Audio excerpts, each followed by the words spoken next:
اعوذ باللہ من الشیطان الرجیم بسم اللہ الرحمن الرحیم۔ عزیزان گرامی، آج ہم آپ کو نماز باجماعت کے متعلق ایک عجیب و غریب کہانی سناتے ہیں۔ ایک نیک شخص تھا جو ہمیشہ اپنی نماز صبح جماعت کے ساتھ ادا کرتا تھا کہ اچانک موسم خراب ہو گیا، بادل آ گئے اور بارش برسنے لگی۔ حسب معمول یہ شخص نماز کے لیے صبح کو چلا۔ راستے میں کیچڑ تھا تو یہ گر گیا۔ اس شخص کے کپڑے خراب ہو گئے۔ واپس گھر لوٹا اور اپنے کپڑے چینج کیے اور دوبارہ مسجد کی طرف چل پڑا۔ اب پھر یہ کیچڑ میں دوبارہ گر گیا۔ اس نے پھر واپسی کا ارادہ کیا اور گھر پہنچا اور اپنے کپڑے تبدیل کیے، اور یہ تیسری مرتبہ نماز باجماعت کے لیے جانے لگا۔ تو یہ شخص حیران ہو گیا کہ اس کے گھر کے سامنے ایک ایسا شخص تھا جس کے ہاتھ میں لیمپ تھا۔ یہ لیمپ والا شخص آگے چلا اور نمازی پیچھے چلا۔ چلتے چلتے اس نے نمازی کو مسجد تک پہنچا دیا۔ نمازی خوشی خوشی مسجد میں داخل ہوا اور داخل ہونے کے بعد اپنی نماز ادا کرنے لگا۔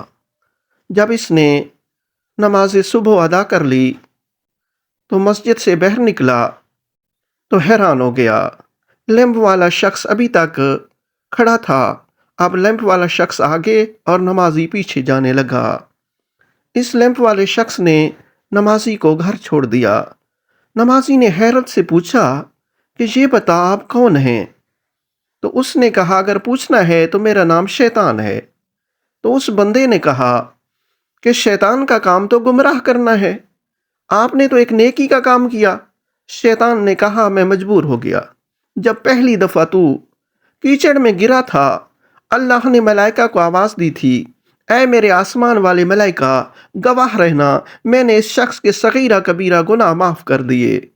جب تو دوسری مرتبہ گرا تو اللہ نے آسمان میں اعلان کیا، اے میرے ملائکہ گواہ رہنا، میں نے اس کی فیملی، اس کی خاندان کے سارے صغیرہ کبیرہ گناہ معاف کر دیے۔ شیطان کہتا ہے کہ اب میں ڈر گیا کہ اگر تو تیسری مرتبہ گر گیا تو اللہ آسمان میں اعلان کرے گا کہ میں نے اس شخص کی بستی والوں کے سارے صغیرہ کبیرہ گناہ معاف کر دیے۔ اسی ڈر کے سبب میں نے تجھے مسجد میں جا کے چھوڑ دیا اور میں آپ کو واپس بھی لے آیا۔ تو عزیزان، یہ ہمارے لیے بہت بڑا درس ہے کہ ہم بھی نماز باجماعت ادا کریں، اور اللہ تبارک و تعالیٰ نے جو نیکیاں نماز باجماعت کے لیے رکھی ہیں وہ ہم بھی حاصل کریں۔ وما الینا الا البلاغ۔